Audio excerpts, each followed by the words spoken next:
आई श्री गौरहरि के भाव को यत किंचित नियंत्रित करके सभी वैष्णव श्रीवास आंगन में उन्होंने संकीर्तन की रसधारा को प्रारंभ किया। सब बड़े अद्भुत रूप से आनंद नृत्य करते, उन्मत्त होते, हरिबोल की ध्वनि करके हरि नाम संकीर्तन करते। कुछ के पैरों में जो नूपुर बंधे हुए थे, उन नूपुरों का रंजन श्रीवास आंगन के उस दिव्य आंगन को अलंकृत कर देता। कोई भूमि पर लोटपोट होता, कोई परमानंद रस मूर्ति में उन्मत्त हो जाता। महाराज कैसी स्थिति थी। बाहर आंगन के बाहर ये सब वैष्णव जिस भावावेश से के रस में डूबे रहते थे, आंगन के भीतर के जो कक्ष थे वहां जो स्त्रियां थीं, श्री मालिनी देवी आदि जो भक्त के वैष्णवों के घर से आने वाली जितनी माताएं थीं, उन्हें भी वही भावावेश की परम सन्निधि सतपात्रों को भीतर प्राप्त होती। सारी रात्रि कैसे व्यतीत हो जाती किसी को पता भी नहीं चलता। बाहर इस ध्वनि को सुन के बड़े बड़े लोग इकट्ठे होते, पर द्वार बंद रहता। कई उससे दुखी होते, कई आपस में बातचीत भी करने लगते। ये निमाई ने कोई नया मत चालू किया है, ये कोई नई संप्रदाय चालू की है, ये कोई नई व्यवस्था चालू की है। कोई लोग कहते ये सब उन्मत्त पागल अंदर क्या करते हैं, सब अपने हिसाब से निंदा स्तुति करते हैं। कोई कहता लगता है ये अंदर तंत्र सिद्ध करते हैं, कोई कहता है ये सब केवल नाम के माध्यम से, ऐसा कौन नाम में उछलता कूदता है, लगता है मद्यपान करके ये सब कोई भीतर इधर उधर की विलास करते हैं, केवल दरवाजा बंद रखते हैं जिससे हमको पता न चले।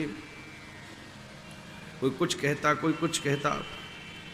ये नाचना गाना धर्म का स्वरूप नहीं है। कई लोगों ने कहा अरे हमें इसकी शिकायत काजी को करनी चाहिए, काजी स्वयं ही दंड देगा, तभी ये सब विषय समाप्त होगा। पर इन सब अफवाहों से और वार्तालाप से मुक्त होकर सभी गौर पार्षद आनंद से खूब हरि बोल, हरि बोल, हरि बोल, हरि हरि बोल, प्रेमानंदे हरि बोल।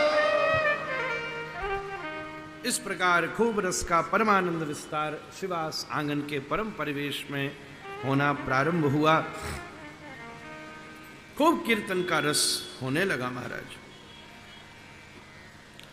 ये कीर्तन की ध्वनि रात भर व्यतीत होती, सब तरफ आनंद होता। एक चापाल और गोपाल थे।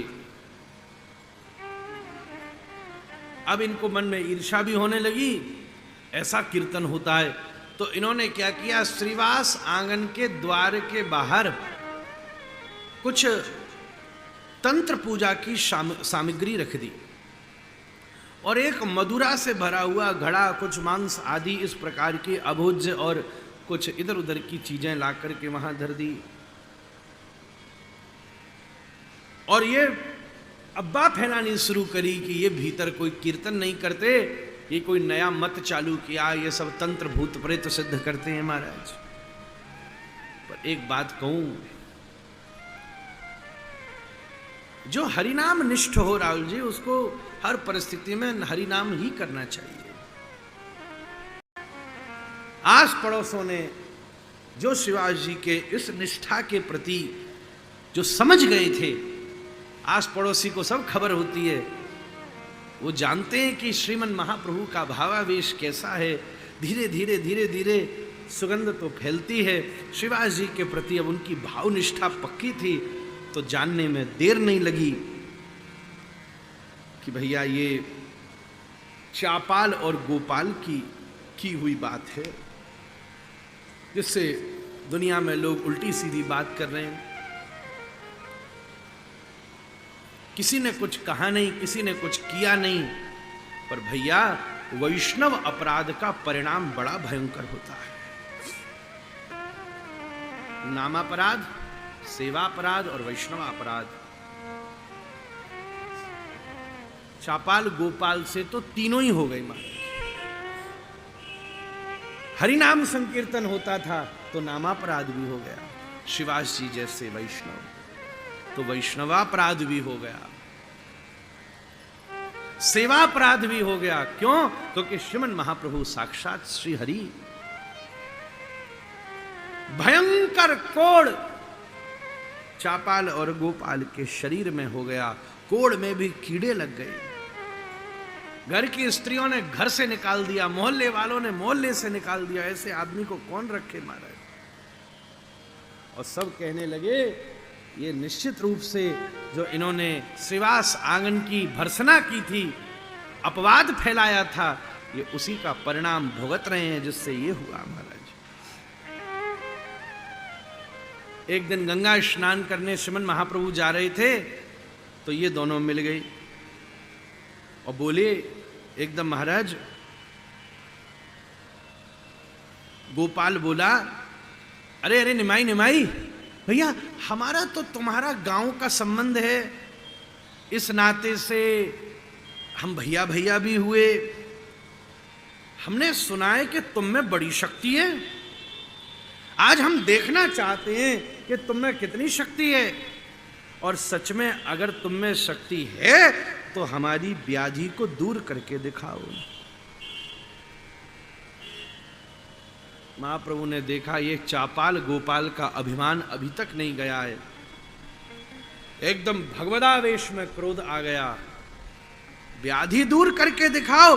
पाखंडी, तुम भक्त द्वेषी हो, मुझे गाली दे देते कोई समस्या नहीं थी, तुमने श्रीवास आंगन को दूषित किया, श्रीवास जी के प्रति अपवाद फैलाया, तुम्हारा कोई उद्धार नहीं होगा, करोड़ों जन्म तक कीड़ा लगेंगे महाराज। बड़े भगवदावेश में आ गए। इसने कहा कोई बात नहीं। तब चापाल काशी आ गया और सोचा हम विश्वनाथ की उपासना करेंगे तो विश्वनाथ ही हमारे रोग को दूर करेंगे।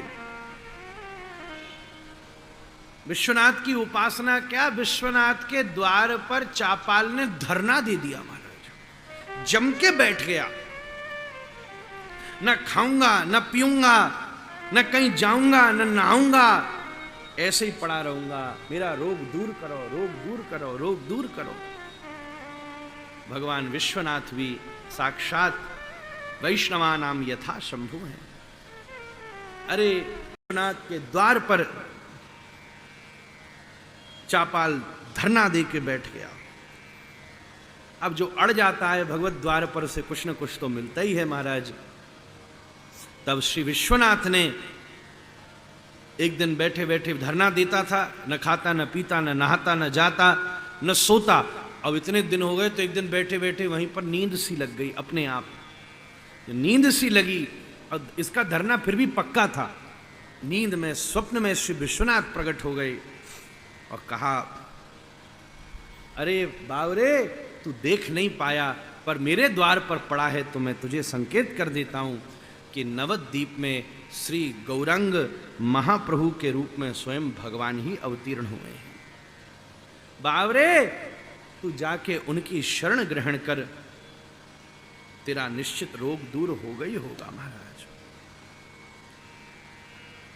5 वर्ष के बाद जब महाप्रभु सन्यास लेकर कुलिया ग्राम की तरफ पधारे हैं, तब महाराज चापाल ने उनकी शरण ली है। और तब महाराज महाप्रभु ने कहा, मैं तुझे क्षमा करता हूं पर तुझे तेरे रोग से मिटने की दवाई बताता हूं। क्या दवाई है? बोले, एक काम कर, श्रीवास जी का चरण धो और उनके चरण उदक का पान कर महाराज, तेरा शरीर स्वस्थ हो जाएगा। ये उपाय शरीर का रोग नहीं, शरीर पर लगे कोढ़ को दूर करने वाला नहीं है, बुद्धि के ऊपर अभिमान को दूर करने वाला।